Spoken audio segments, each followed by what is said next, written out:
नमस्कार आप सभी को, स्वागत है आपका हमारे इस प्लेटफ़ॉर्म पर।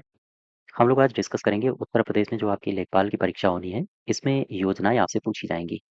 तो ये उत्तर प्रदेश की योजनाएँ हैं, इन सबको डिस्कस करेंगे। ये श्रम विभाग द्वारा चलाई जा रही योजनाएँ हैं। कुछ योजनाओं के डेटा अपडेट हुए हैं, उनके बारे में भी डिस्कस करेंगे। तो चलिए शुरुआत करते हैं। लेकिन इससे पहले 2 जानकारियों पर थोड़ा-सा फ़ोकस करो। पहली बात तो इसकी पीडीएफ कहाँ मिलेगी? पीडीएफ आपको लेखपाल बैच में जो ग्रामीण परिवेश वाला अ, फ़ोल्डर बना हुआ है, उस फ़ोल्डर में इसकी पीडीएफ डाल दी गई है, तो वहाँ से आप इसको डाउनलोड कर लीजिए, ठीक? दूसरी बात, अगर आप लोअर की तैयारी कर रहे हैं और आप जॉइन करना चाहते हैं हमारा बैच, तो लोअर का बैच भी आपको हमारे एप्लीकेशन पर मिल जाएगा, तो आप इस बैच से भी जुड़ सकते हैं, ठीक है? लिंक आपको कहाँ मिलेगी? डिस्क्रिप्शन बॉक्स में और साथ ही साथ कमेंट बॉक्स में इसकी लिंक दी गई है एप्लीकेशन की, तो यहाँ से जाके आप इस बैच से जुड़ सकते हो। चलिए शुरुआत करें। सबसे पहली जो योजना है, इसका नाम है मातृ शिशु बालिका मदद योजना। अब इस योजना के अंतर्गत जो लाभार्थी होगा उसकी पात्रता क्या होनी चाहिए? इसकी पात्रता में ये बातें याद रखो, यहाँ पर आओ ज़रा।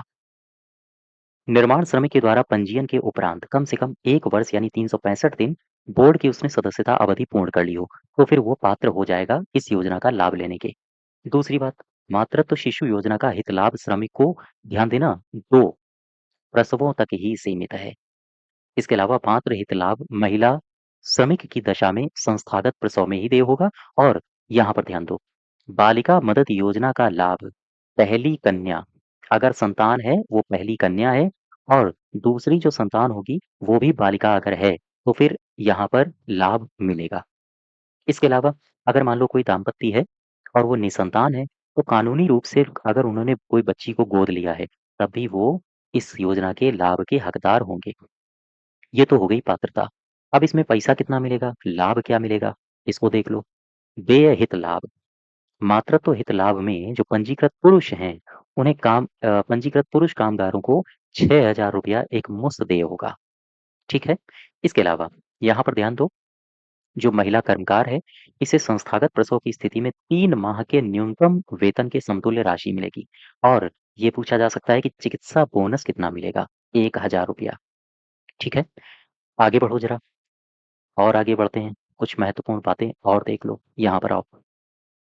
देखो, शिशु के अगर मान लो शिशु होता है और वो पुत्र है, पुत्र होने की दशा में एक मुश्त 20,000 रुपए तक, और पुत्री होने की दशा में 25,000 रुपए प्रति शिशु की दर से देय होगा। यहाँ पर आओ, परिवार में पहली संतान बालिका होने अथवा दूसरी संतान भी बालिका होने की दशा अथवा कानूनी रूप से गोद ली गई बालिका होने की दशा में 25,000 रुपए की सावधि जमा। और जन्म से दिव्यांग बालिका की दशा में कितना सावधि जमा होगा?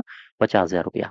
परिपक्वता राशि बालिका के 18 वर्ष की आयु तक, याद रखें, वो बालिका विवाहित नहीं होनी चाहिए। ऐसा ना हो उसका बाल विवाह कर दिया गया और फिर जो लाभार्थी हैं वो कह रहे हैं हमें पैसा नहीं मिला। पैसा नहीं मिलेगा ऐसी स्थिति में। साफ-साफ लिखा है सरकार ने कि जब तक शर्त पूरी नहीं होगी, कोई राशि देय नहीं होगी। शर्त क्या है? शर्त ये है कि परिपक्वता राशि बालिका के 18 वर्ष की आयु तक वो अविवाहित रहे।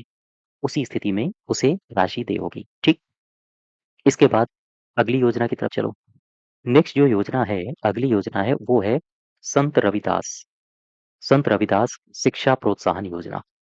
संत रविदास शिक्षा प्रोत्साहन योजना में बहुत महत्वपूर्ण बातें आपको याद रखनी है, और वो महत्वपूर्ण बातें हैं ये। इसमें राशि कितनी मिलती है, यहाँ पर आओ। हालाँकि ये उम्र सीमा दी गई है। उम्र सीमा आप एक बार सरसरी नज़र से पढ़ लेना, लेकिन उम्र सीमा बहुत महत्वपूर्ण है नहीं, है ना? यहाँ पर ये उम्र सीमा दी गई है। ऐसे बालक-बालिकाओं की आयु प्रत्येक वर्ष की 1 जुलाई को कक्षावार न्यूनतम होनी चाहिए। जैसे कक्षा 1 से 2 के लिए आयु सीमा 6 से 8 वर्ष, 3 से 5 के लिए 8 से 11 वर्ष, तो ये उम्र सीमा दी गई है, ठीक है? यहाँ पर आओ, जो महत्वपूर्ण है उसकी हम बात करें। इसमें लाभ कितना मिलेगा? यहाँ से सवाल पूछे जा सकते हैं। ध्यान दो, केवल 2 बच्चों तक ही लाभ देय होगा। कक्षा 1 से 5 तक के लिए 2,000 रुपया एक मुश्त मिलेगा, किस्त-किस्त में नहीं मिलेगा। 6 से 10 तक के लिए 2500 रुपया एक मुश्त, और 11 से 12 यानी कक्षा 11 और 12 के लिए 3,000 रुपया। यहाँ तक बात समझ पा रहे हो? इतना देय होगा।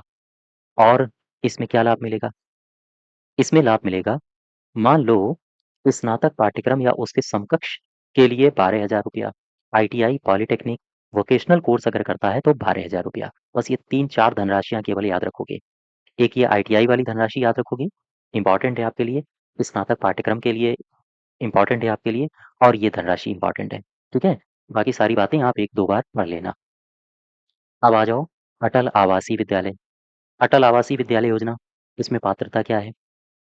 तो इस योजना के अंतर्गत अनाथ बच्चे ऐसे अद्यतनीकृत रूप से विधिवत पंजीकृत निर्माण श्रमिकों पंजीयन के उपरांत कम से कम 5 वर्ष बोर्ड की सदस्यता अवधि पूर्ण कर चुके हों, उनके ही बच्चे इसमें पात्र होंगे। किस योजना के लिए पात्र होंगे? अटल आवासीय योजना के अंतर्गत, अटल आवासीय विद्यालय योजना के अंतर्गत। कौन किसके बच्चे पात्र होंगे? कौन से श्रमिक होंगे वो?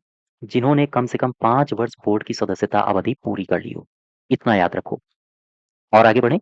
योजना के अंतर्गत पंजीकृत कामगार के अधिकतम 2 बच्चे विद्यालय में अध्ययन करने के लिए पात्र होंगे। अधिकतम कितने बच्चे? 2 बच्चे। ठीक? यहाँ तक क्लियर हो गई बात? अब एक बात यहाँ से और इम्पोर्टेंट है, वो ये है, प्रत्येक विद्यालय की छात्र क्षमता 1000 की होगी, जिसमें 500 छात्र और 500 छात्राएँ होंगी। ठीक? अभ्यर्थियों का मेरिट के अनुसार विद्यालयों में प्रवेश लिया जाएगा। आगे बढ़ें? अगली जो योजना है, वो है आवासीय विद्यालय योजना। इसकी पात्रता क्या है? इस योजना का उद्देश्य है पंजीकृत निर्माण श्रमिकों के 6 से 14 साल तक की आयु के बच्चों को प्राथमिक, जूनियर हाई स्कूल, माध्यमिक शिक्षा की सुविधा उपलब्ध कराते हुए उन्हें गुणवत्तापरक शिक्षा प्रदान करना। ये है इसका टारगेट, ये है इसका लक्ष्य। और फिर देखो, पंजीकृत सभी निर्माण श्रमिकों के ऐसे पुत्र-पुत्रियाँ जिनकी आयु कितनी है? 6 से लेकर 14 वर्ष के मध्य है, आवासीय विद्यालयों में प्रवेश पाने के योग्य होंगे। यहाँ तक बात समझ पा रहे हो? और आगे बढ़ें। एक योजना है, इसे कहते हैं कौशल विकास तकनीकी उन्नयन एवं प्रमाणन योजना। फिर से देखो, कौशल विकास तकनीकी उन्नयन एवं प्रमाणन योजना। ये क्या है? तो यहाँ पर सबसे पहले आ जाओ, ये फैक्ट आपके लिए महत्वपूर्ण है। यदि पंजीकृत श्रमिक स्वयं प्रशिक्ष इस योजना के अंतर्गत अंतर्गत वो स्वयं प्रशिक्षण प्राप्त करना चाहता है, तो उसकी उम्र कितनी होनी चाहिए? 18 से 35। भूलना नहीं बिल्कुल भी। फिर से समझो, कौशल विकास तकनीकी उन्नयन एवं प्रमाणन योजना के अंतर्गत यदि पंजीकृत श्रमिक स्वयं प्रशिक्षण प्राप्त करना चाहता है, तो उसकी उम्र सीमा क्या होनी चाहिए? 18 से 35। ठीक है? और आश्रितों के संदर्भ में देख लो, अगर वो जो श्रमिक है उसकी पत्नी की कोई आयु सीमा नियत नहीं होगी। फिर से समझो, जो श्रमिक है उसके आश्रित में एक पत्नी आ जाती है, बच्चे भी आश्रित होते हैं श्रमिक के, तो पत्नी की कोई आयु सीमा इसमें निर्धारित नहीं है। अच्छा, अविवाहित पुत्री की कोई अधिकतम आयु सीमा नियत नहीं है, लेकिन जो आश्रित पुत्र है उसकी सीमा निर्धारित है। उसकी सीमा कितनी है? आयु 21 साल। फिर से देखो इसको एक बार, यहाँ पर कौशल विकास तकनीकी उन्नयन एवं प्रमाणन योजना, गौर करना फिर से। ये योजना क्या कहती है? ये योजना कहती है कि यदि पंजीकृत श्रमिक स्वयं प्रशिक्षण प्राप्त करना चाहे इस योजना के अंतर्गत, तो उसकी उम्र 18 से 35 होनी चाहिए। ये तो है श्रमिक। अब इस श्रमिक के आश्रित भी होंगे जो इसके ऊपर निर्भर होंगे, है ना? घरों में निर्भर होते हैं एक-दूसरे के ऊपर लोग। एक कमाने वाला होता है, बाकी उसके नीचे जो बच्चे होते हैं, बीवी होते हैं, ये सारे के सारे घर के काम करते हैं, लेकिन वो उस पर आश्रित होते हैं। तो अब यहाँ पर आओ, आश्रितों के लिए क्या शर्त है? इसमें कह रहा है कि पत्नी के लिए कोई आयु सीमा नहीं है। अविवाहित अगर पुत्री है, ध्यान देना, विवाहित नहीं है, विवाहित है तो फिर इस योजना का लाभ नहीं ले पाएगी। अगर अविवाहित है, अविवाहित पुत्री की कोई अधिकतम आयु सीमा नियत नहीं है, लेकिन पुत्र की है कितनी? अधिकतम आयु 21 साल। यहाँ तक बात समझ पाए? आई होप चीजें क्लियर हुई होंगी। आगे बढ़ें। इस योजना के अंतर्गत हित लाभ क्या होगा? उत्तर प्रदेश कौशल विकास मिशन द्वारा निःशुल्क प्रशिक्षण इसमें दिया जाता है। स्टेटमेंट बना के पूछ सकता है आपसे। इसके अलावा पंजीकृत श्रमिक द्वारा स्वयं प्रशिक्षण प्राप्त करने की दशा में अकुशल श्रमिक का न्यूनतम वेतन के समतुल्य धनराशि की प्रतिपूर्ति भी की जाती है, और प्रशिक्षण के उपरांत मूल्यांकन परीक्षा उत्तीर्ण करनी होगी, तो इस योजना का आप लाभ ले सकेंगे। अब आगे बढ़ो। मोस्ट इंपॉर्टेंट योजना, कन्या विवाह सहायता योजना। इसमें कुछ डेटा अपडेट किया गया है। वो डेटा क्या अपडेट किया गया है, आओ देखते हैं। सबसे पहले कन्या विवाह सहायता योजना, इसकी पात्रता देख लो। जो निर्माण श्रमिक है उसने 365 दिन बोर्ड की सदस्यता अवधि पूरी कर ली हो। मान लो ये कोई निर्माण श्रमिक है, इसने बोर्ड की जो सदस्यता अवधि है, अगर वो 1 साल पूरी कर ली है तो इस योजना का लाभार्थी बन जाएगा। ठीक है? इसके बाद क्या कह रहा है? विवाह संपन्न होने के 1 वर्ष के भीतर-भीतर, मान लो ये इस श्रमिक की बेटी का विवाह हुआ, आज विवाह हुआ, तो कह रहा है कि आज के 1 साल के भीतर-भीतर, और अगर सामूहिक विवाह करता है तो फिर 15 दिन पूर्व आवेदन का प्रावधान करना होगा। ठीक? इसके अलावा आगे क्या कहा है? इसकी पात्रता के संदर्भ में कहा गया है कि लाभार्थी श्रमिक की पुत्री एवं वर का आधार प्रमाणीकरण भी अनिवार्य होना चाहिए और इस योजना का जो लाभ है वो 2 संतानों की सीमा तक सीमित किया गया है। यानी 2 संतानों तक इसे लाभ मिलेगा। आगे बढ़ो। पुत्री प्रस्तावित वर द्वारा क्रमशः यानी पुत्री और साथ ही साथ जो वर होगा उसकी उम्र 18 वर्ष और 21 वर्ष निर्धारित है। पुत्री की उम्र 18 और जो वर होगा उसकी 21 साल निर्धारित है इस योजना के अंतर्गत। और आगे बढ़ें, यहाँ पर आ जाओ। हित लाभ, अब यहाँ ये जो फैक्ट मैं आपसे डिस्कस करने जा रहा हूँ ये इंपॉर्टेंट है, भूलना नहीं इसको बिल्कुल भी। देखो, इसमें पैसे मिलेंगे इस योजना के अंतर्गत 65,000। 3 कैटेगरी याद रखो, जैसे मैं यहाँ पर लिखता हूँ, जस्ट वेट। 3 कैटेगरी याद रखो, 65,000, इसके अलावा 75,000 और इसके अलावा 85,000। ये डेटा अपडेट कर लेना।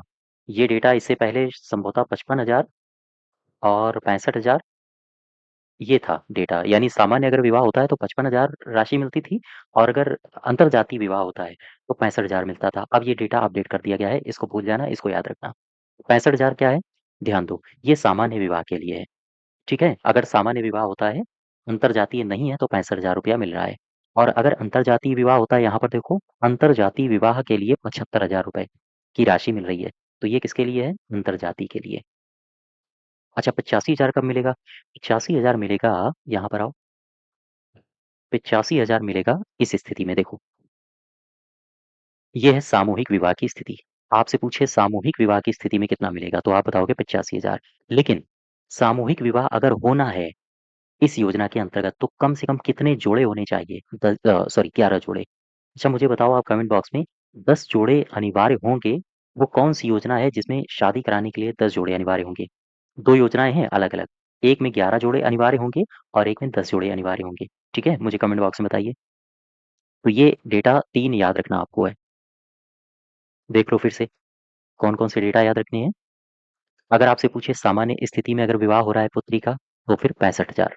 अगर अंतरजातीय विवाह हो रहा है तो फिर 75,000 और अगर सामूहिक विवाह हो रहा है तो फिर 85,000। ठीक, यहाँ तक क्लियर होगी बात। और इस योजना के अंतर्गत न्यूनतम जोड़े कितने होने चाहिए सामूहिक विवाह के लिए? 11 जोड़े होने चाहिए। अब यहाँ पर आओ, एक राशि और है 15,000, ये क्या है? ये कब मिलेगा? ध्यान दो, ये जो सामूहिक विवाह होगा ना, अरे भैया इसमें आयोजन भी तो होगा। टेंट लगेगा, मिठाइयाँ बटेंगी, शहनाई बजेगी, है ना? बहुत सारा तामझाम होता है, फूल लाए जाएँगे और फिर आपके रिश्तेदार भी जाएँगे वहाँ, तो फिर उनका भी जुगाड़ करेगी सरकार। तो इसके लिए फिर 15,000 रुपया। कह रहा है कि सामूहिक विवाह आयोजन में होने वाला जो व्यय है, वो कितना होगा? 15,000। 4 डेटा याद रखो, बिल्कुल कंठस्थ कर लो इनको। ठीक, आगे बढ़ें। अब आ जाओ शौचालय सहायता योजना। शौचालय सहायता योजना में इसमें पात्रता पर फोकस नहीं करनी है आपको, सीधे-सीधे हित लाभ में आ जाओ। कितना पैसा मिलेगा शौचालय सहायता योजना में? 12,000 रुपया। ये डेटा याद रखना, इंपॉर्टेंट है आपके लिए। क्या 12,000 रुपया एक मुश्त मिलेगा? नहीं, ये 2 समान किस्तों में मिलेगा। फिर से समझो, 12,000 रुपया मिलेगा लेकिन 2 समान किस्तों में मिलेगा। ये 2 समान किस्तें कितनी होंगी? 6,000 रुपए की और 6,000 रुपए की। यहाँ तक डेटा समझ गए आप? क्लियर होगी बात? ठीक है, अब ये जो डेटा दिया गया है उसको आप चाहना तो एक दो बार पढ़ लेना। अगर क्वेश्चन बनाए तो स्टेटमेंट में बना देगा, अदरवाइज सिर्फ और सिर्फ आपसे डेटा पूछेगा। और आगे बढ़ो।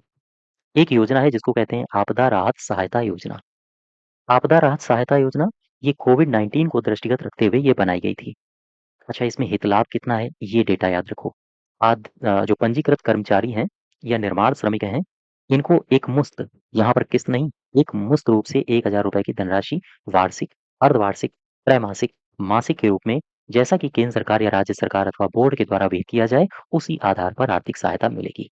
यानी कितना मिलेगा? 1,000। किसमें? आपदा राहत सहायता योजना के अंतर्गत 1,000 रुपया। ये डेटा याद रखो केवल। आगे बढ़ें। एक योजना और है, इसको कहते हैं महात्मा गांधी पेंशन योजना। तो महात्मा गांधी पेंशन योजना में 2 पॉइंट याद रखने हैं आपको। कौन-कौन से? महात्मा गांधी पेंशन योजना में जो उत्तर प्रदेश में स्थायी रूप से निवास कर रहे हैं, इनकी उम्र कितनी होनी चाहिए? अगर लाभ लेना चाहते हैं तो 60 वर्ष की आयु पूरी कर चुका हो। ये इंपॉर्टेंट है आपके लिए। फिर से समझ लो मैं क्या कह रहा हूँ। मैंने कहा महात्मा गांधी पेंशन योजना के अंतर्गत अगर लाभ लेना चाहता है जो श्रमिक है, पंजीकृत श्रमिक, उसकी उम्र कितनी होनी चाहिए? 60 वर्ष की आयु पूरी हो। अच्छा, पंजीकरण की न्यूनतम अवधि कितनी पूरी कर ली हो? 10 वर्ष। अब आ जाओ सीधे नीचे, इसमें लाभ कितना मिलेगा? देखो, महात्मा गांधी जो योजना है, उसमें लाभ प्रत्येक पात्र श्रमिक को प्रति महीने 1000 रुपए की धनराशि मिलेगी। क्लियर होगी बात? इसके अलावा लाभार्थी श्रमिक की मृत्यु होने की दशा में पेंशन की धनराशि उसकी पत्नी, अगर पत्नी है तो पति को मिलेगी, जैसा भी हो देय होगी। पेंशन राशि में 1-2 वर्ष बाद 50 रुपए की वृद्धि होगी। लेकिन आपसे पूछे कि अधिकतम कितनी वृद्धि हो सकती है, तो 1250। 1250, ठीक। तो यहाँ से केवल और केवल ये 3 फैक्ट आपको ज्यादा फोकस करने हैं। हाँ, कौन कौन से फैक्ट? महात्मा गांधी पेंशन योजना में उम्र बताओ 60 वर्ष। दूसरी बात, इसमें कितनी राशि दी जाएगी? 1000 रुपया, ठीक है, प्रति माह। और तीसरी बात, प्रति 2 वर्ष में कितनी बढ़ोतरी होगी? 50 रुपया की बढ़ोतरी होगी, और अधिकतम कितनी बढ़ोतरी हो जाएगी? 1250 की बढ़ोतरी हो जाएगी। ठीक है, ये बातें आप बार बार रिवीजन करो। और आगे बढ़ो जरा। गंभीर बीमारी सहायता योजना, इसमें आ जाओ। गंभीर बीमारी सहायता योजना, ध्यान से समझना जरा। ये किसके लिए है? पंजीकृत श्रमिक के लिए। ऐसे श्रमिक जो प्रधानमंत्री जन आरोग्य योजना एवं मुख्यमंत्री जन आरोग्य योजना में हित लाभ के पात्र नहीं हो पाए हैं, उनको इसमें शामिल किया जाएगा। उनको इसमें शामिल किया जाएगा। तो अब इसमें क्या मिलेगा? हित लाभ क्या होगा? आओ उसको देखते हैं। ध्यान देना, स्वायत्त शासी चिकित्सालयों, इनमें इलाज कराने पर आयुष्मान भारत योजना में जो देय हित लाभ है, जितना वहां पर लाभ मिलता है, उसी के समतुल्य यहाँ पर भी राशि प्रतिपूर्ति होगी। फिर से समझ लो, हित लाभ कितना मिलेगा? तो जो चिकित्सालयों में इलाज कराने पर आयुष्मान भारत योजना में देय हित लाभ के समतुल्य होगा। ठीक है, आ जाओ और आगे। नेक्स्ट देखो, जो अगली योजना है, इसका नाम है निर्माण कामगार मृत्यु एवं दिव्यांग सहायता योजना। ये बहुत महत्वपूर्ण है। एक ये महत्वपूर्ण योजना है, हालांकि सारी की सारी महत्वपूर्ण योजना है, लेकिन इनमें भी अगर कोई इंपॉर्टेंट है योजना, तो एक ये हो गई, और एक शादी वाली हो गई, जो कन्या विवाह सहायता योजना है ना। ये 2 योजनाएं बहुत महत्वपूर्ण है, बार बार एग्जाम में रिपीट होती रहती हैं। आओ देखो, निर्माण कामगार मृत्यु एवं दिव्यांग सहायता योजना। सबसे पहले इसमें आप पात्रता पात्रता में एक बात याद रखो, यहाँ पर जरा गौर करो। इस पॉइंट को पढ़ो। कह रहा है कि इस योजना के अंतर्गत दुर्घटना, बीमारी के फलस्वरूप दिव्यांगता की स्थिति में जो पंजीकृत श्रमिक हैं, उन्हें लाभ दिया जाएगा। एक बार इसको फिर से पढ़ते हैं, गौर करना। लिखा है निर्माण कामगार मृत्यु एवं दिव्यांग सहायता योजना, यानी जो निर्माण कामगार है ना, अगर उसकी मृत्यु हो जाती है और या फिर वो दिव्यांग हो जाता है, ऐसी स्थिति में उसे सहायता दी जाएगी। अब जरा गौर करो, यहाँ पर एक बात समझने वाली है। मैं इसको साइड से करता हूँ। देखो, ये व्यक्ति है, इस व्यक्ति की क्या होनी है? मृत्यु। ठीक है, और अगर मर गया ये व्यक्ति, ये निर्माण कामगार की मृत्यु हो गई, तो उसे सहायता राशि दी जाएगी, या फिर ये दिव्यांग हो जाए। अब एक बात समझो, ये व्यक्ति अगर मरता है, यानी इसकी अगर मृत्यु होती है, तो 2 कारण हो सकते हैं। 2 कारण इस योजना के आधार पर हम बता रहे हैं। एक कारण ये हो सकता है कि ये व्यक्ति दुर्घटना में मर गया, कोई दुर्घटना घट गई और इसकी मृत्यु हो गई। हो सकता है ये जो श्रमिक है, ये दुर्घटना में ना मरे, इसकी सामान्य मृत्यु हो, जो सामान्य मृत्यु होती हैं, है ना? उम्र जिया, मर गया, या सर्पदंश वगैरह से मर गया। तो ये दुर्घटना से मृत्यु हो सकती है इसकी, और सामान्य से मृत्यु हो सकती है। तो ये जो योजना है ना, निर्माण कामगार मृत्यु दिव्यांग सहायता योजना, इसमें राशि जो दी जा रही है, अगर व्यक्ति की मृत्यु दुर्घटना से होती है तो अलग राशि दी जाती है, और अगर व्यक्ति की मृत्यु सामान्य इस तरीके से होती है तो अलग राशि दी जाती है। अब यहाँ पर आपको कैटेगरी वाइज तय करना है कि मृत्यु हुई कैसे है, उस स्थिति में राशि कितनी मिलेगी। अब यहाँ से आपको थोड़ा-सा दिमाग लगाना है। आयोग ने अगर पूछा आपसे कि दुर्घटना की स्थिति में कितनी मिलेगी, तो राशि बदल जाएगी, और आयोग ने अगर पूछा कि सामान्य स्थिति में अगर श्रमिक की मृत्यु होती है तो राशि कितनी मिलेगी, राशि बदल जाएगी। ध्यान रखना। अब यहाँ पर एक बात समझो, इसको पढ़ो। लिखा है सामान्य मृत्यु। सामान्य मृत्यु किसे मानेंगे इस योजना के अंतर्गत? हत्या, सर्पदंश, बिजली गिरना, प्रसव के कारण होने वाली मृत्यु, एवं अन्य दैवीय आपदा की स्थिति में हुई मृत्यु को सामान्य मृत्यु मानते हुए हित लाभ दिया जाएगा। फिर से समझ लो, इस योजना के अंतर्गत सामान्य मृत्यु क्या है, सरकार ने क्या कहा है?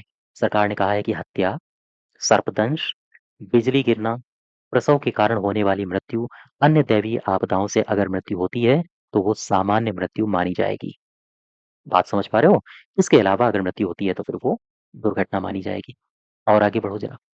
अब यहाँ पर आओ, हित लाभ देखो। इंपॉर्टेंट है ये सेगमेंट, भूलना नहीं बिल्कुल भी, मिस मत करना इसको। ठीक है? देखो, इस योजना के अंतर्गत हित लाभ क्या होगा? ये जो श्रमिक है ना, अगर इसकी दुर्घटना के फलस्वरूप मृत्यु हुई है, मैंने क्या कहा था, दो कारण होंगे मृत्यु के, एक तो दुर्घटना और एक तो सामान्य स्थिति में मृत्यु हो गई। अगर मृत्यु दुर्घटना में होती है तो फिर अंत्येष्टि व्यय कितना मिलेगा? 25,000। गौर करना, मृत्यु दुर्घटना में हुई है तो अंत्येष्टि व्यय 25,000 और हित लाभ कितना मिलेगा? 5 लाख। ठीक, इसलिए टोटल अब कितना मिल जाएगा? 5,25,000। ऐसे याद रखो। अच्छा, ये जो 5 लाख रुपए मिलेगा ना, ये एक मुश्त नहीं मिलेगा, ये ब्याज पर मिलेगा। इसमें 5 वर्ष तक 6 माह के लिए लगभग 93,195 रुपए इनको दिए जाएंगे, इनके परिवार वालों को दिए जाएंगे, क्योंकि महाशय की तो मृत्यु हो चुकी है, अब इनको ये क्या करेंगे लेके, है ना? आगे देखो, दुर्घटना में मैंने आपको बता दिया। अब यहाँ पर दूसरी कंडीशन देखो, अगर श्रमिक की मृत्यु होती है, स्थिति कौन सी हो गई? सामान्य। सामान्य स्थिति में मृत्यु होती है, तब मुझे बताओ अंत्येष्टि व्यय कितना मिलेगा? 25,000 और हित लाभ कितना मिलेगा? 2 लाख। बस यही डेटा याद रखना है आपको। ये श्रमिक है, अगर इसकी डेथ होती है और वो एक्सीडेंटल होती है, तो फिर 25,000 रुपया वो मिलेगा अंत्येष्टि सहायता और 5 लाख रुपया मिलेगा एक मुश्त सॉरी, एक मुश्त नहीं, किस्तों में सहायता। अगर इसी व्यक्ति की मृत्यु होती है सामान्य, सामान्य, अंत्येष्टि व्यय कितना मिलेगा? 25,000 और सहायता कितनी मिलेगी? 2 लाख। ये बातें याद रखना, ठीक है? यहाँ भी मासिक किस्त के रूप में मिलेगी। अच्छा, यही जो बातें हैं, ये बातें मैंने एक टेबल में आपको बताई हैं। शायद यहाँ आप समझ ना पाए हों, तो एक टेबल देख लो इसकी। देखो, गौर करना, निर्माण कामगार मृत्यु और दिव्यांग सहायता योजना, इसमें अगर मृत्यु हुई है और इस मृत्यु का कारण क्या है? दुर्घटना, तो मुझे बताओ कितना रुपया मिलेगा? 5,25,000, जिसमें 25,000 क्या है? अंत्येष्टि व्यय। ठीक, 25,000, 25,000 और 5 लाख क्या है? 5 लाख है। इसको हित लाभ, और ये कितने महीने तक दे होगा? 5 साल के लिए हर महीने दे होगा। और इसमें कितना किस्त बनेगा हर महीने के लिए? 9,395। अगर मृत्यु होती है इस श्रमिक की सामान्य रूप से, तो फिर कितना मिलेगा? 2,25,000, जिसमें 25,000 क्या है? अंत्येष्टि व्यय है और 2 लाख रुपया क्या है? ये हित लाभ है। यहाँ तक बात समझिए, दोनों बातें। तो ये टेबल चाहे याद रखो, चाहे ऊपर का जो मैंने आपको डेटा बताया है वो याद रखो। है डेटा सेम, लेकिन आप फर्क ये पड़ता है कि आप कैसे तैयार कर पाते हो। अब यहाँ पर आओ, दोनों बातें मैंने आपको बता दी, सामान्य मृत्यु और एक्सीडेंटल मृत्यु। अब यहाँ पर देखो, ये है श्रमिक। अभी तक हम बात कर रहे थे पंजीकृत श्रमिक की। अब हो सकता है कि ऐसा श्रमिक हो जो अपंजीकृत हो लेकिन निर्माण श्रमिक है। इसकी कार्यस्थल पर अगर दुर्घटना हो जाती है तो इस स्थिति में कितना मिलेगा? 1 लाख रुपया। भूलना नहीं बिल्कुल भी, तीनों कंडीशंस याद रखो। एक व्यक्ति की मृत्यु हुई एक्सीडेंटल, कितना रुपया मिला? एक व्यक्ति की मृत्यु हुई, उसी व्यक्ति की मृत्यु हुई सामान्य रूप से, कितना रुपया मिला? ठीक, 25,000 अंत्येष्टि सहायता, एक, और दुर्घटना में 5 लाख और सामान्य मृत्यु में 2 लाख। लेकिन अगर ये जो व्यक्ति है ये अपंजीकृत निर्माण श्रमिक है, कंडीशन याद रखना, और इसकी कार्यस्थल पर दुर्घटना हो जाती है, मृत्यु हो जाती है, तब कितनी मिलेगी? 1 लाख रुपया। आओ देखो टेबल में, टेबल में इसके बारे में भी कहा गया है। यहाँ पर देखो, गैर पंजीकृत श्रमिक की कार्यस्थल पर अगर मौत हो जाती है तो 1 लाख रुपया एक मुश्त मिलेगा, यहाँ किस्त नहीं चलेगी, यहाँ एक मुश्त मिलेगा। अच्छा, ये तीन कंडीशंस बता दी मैंने। अब आ जाओ चौथी कंडीशन में। देखो, पंजीकृत श्रमिक है, गौर करना, इसकी दुर्घटना या बीमारी में इस बार मृत्यु नहीं हुई है, इस बार दिव्यांगता आ गई, उसमें अंग कोई भी हट गया उसके शरीर से, या फिर मतलब इतनी गंभीर चोट आई है कि उसके अंग काम ही नहीं कर रहे हैं। ऐसी स्थिति में हो सकता है पूर्ण यानी 100% स्थायी विकलांगता आ जाए। तो कितना हित लाभ मिलेगा? 4 लाख रुपया। ठीक, और ये किस्त में मिलेगा। कितनी किस्त है? तो ये किस्त है 9,172, 4 वर्ष के लिए, 48 माह तक। अच्छा, ये तो हो गई 100% विकलांगता। और दूसरी कंडीशन देखो, पंजीकृत श्रमिक था, दुर्घटना या बीमारी के कारण दिव्यांग हो गया और दिव्यांग जो हुआ है वो 50% से लेकर 100% तक हुआ है, तब कितना मिलेगा? 3 लाख रुपया मिलेगा। क्या एकमुश्त मिलेगा? नहीं, एकमुश्त नहीं मिलेगा, किस्तों में मिलेगा। ये किस्त है 3 साल तक। और कंडीशन देखो, नेक्स्ट कंडीशन, जो निर्माण श्रमिक है वो विकलांग हो गया, लेकिन इस बार जो उसकी विकलांगता है वो 25% से 50% है, तो कितना मिलेगा? 2 लाख रुपया। ठीक। और किस्तों में मिलेगा 8,736 के हिसाब से। जो ये डेटा मैंने दिया है ना, वो सारा डेटा इस छोटी सी टेबल में दिया है। आप इसी टेबल को याद रखोगे। रिपीट करें एक बार फिर से देख लो। श्रमिक की मृत्यु होती है अगर दुर्घटनावश हुई है, तो 5,25,000 मिलेगा, जिसमें 25,000 अंत्येष्टि में है और 5 लाख वैसे है, मतलब नॉर्मल। और ये क्या एकमुश्त मिलेगा? ये मिलेगा किस्तों में। अगर श्रमिक की मृत्यु होती है सामान्य तरीके से, तो 2,25,000 टोटल मिलेगा, जिसमें 25,000 है अंत्येष्टि और 2 लाख रुपया है ये हित लाभ। और ये भी एकमुश्त नहीं बल्कि ये किस्तों में मिलेगा। किस्त कितनी है हर महीने? 8,736। तीसरी कंडीशन, अगर गैर पंजीकृत श्रमिक की मृत्यु हो जाए कार्यस्थल पर, तो 1 लाख रुपया एकमुश्त मिल जाएगा। अगर पूर्ण विकलांगता आ गई है 100%, तो 4 लाख रुपया मिल जाएगा। ठीक है। और ये कैसे मिलेगा? मासिक किस्त में 9,172 रुपए के हिसाब से। और अगली कंडीशन क्या है? देखो, दिव्यांगता पर मदे इसकी भी टेबल यहाँ पर मैंने बना दी है, तो आप इसको भी याद रखना। अगर 100% दिव्यांगता है तो 4 लाख, 50 से लेकर 99% दिव्यांगता है यानी 100% दिव्यांगता है तो 3 लाख, और 26 से लेकर यानी 49% तक दिव्यांगता है, यानी कि 25% से लेकर 50% के आसपास तक अगर दिव्यांगता है तो 2 लाख रुपया। ये टेबल याद रखना। ठीक है, एक ये टेबल याद रखोगे और एक ये टेबल याद रखोगे, बस इसके अलावा और कुछ नहीं याद रखना है आपको।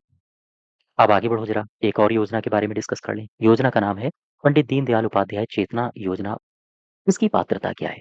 यहाँ पर केवल एक बात याद रखो, बोर्ड के द्वारा संचालित योजनाओं की जानकारी निर्माण श्रमिकों और जनमानस को, लिखा है ना चेतना योजना, चेतना को बढ़ाया जाएगा, तो जनमानस को प्रदान करने के साथ साथ श्रमिक पंजीयन नवीकरणी नवीनीकरण के संबंध में श्रमिकों को जागरूक करने के लिए भारत सरकार की मॉडल वेलफेयर स्कीम के अंतर्गत ये योजना बनाई गई है। बस इतनी बात याद रखो, इसका उद्देश्य आपसे पूछ सकता है। बाकी बहुत महत्वपूर्ण योजना नहीं है, केवल उद्देश्य इसका महत्वपूर्ण है। ठीक है। तो आई होप ये सारी बातें आप समझ गए होंगे। तो आज हमने कौन-कौन सी योजनाएँ डिस्कस कर ली? इन सभी के बारे में, जो श्रम विभाग के द्वारा चलाई जा रही योजनाएँ हैं, इन सब के बारे में डिस्कस कर लिया। ठीक, चलते-चलते एक बार फिर मैं आपको बता दूँ, पीडीएफ कहाँ मिलेगी आपको? तो ग्रामीण परिवेश वाले फ़ोल्डर में जाओगे, वहाँ इसकी पीडीएफ डाल दी गई है, वहाँ से आप इसको डाउनलोड कर लीजिए। और अगर आप लोअर की तैयारी कर रहे हैं, तो आप आ जाइए हमारे एप्लीकेशन में, लोअर का बैच है। ठीक है? आज यहीं तक रखते हैं, धन्यवाद।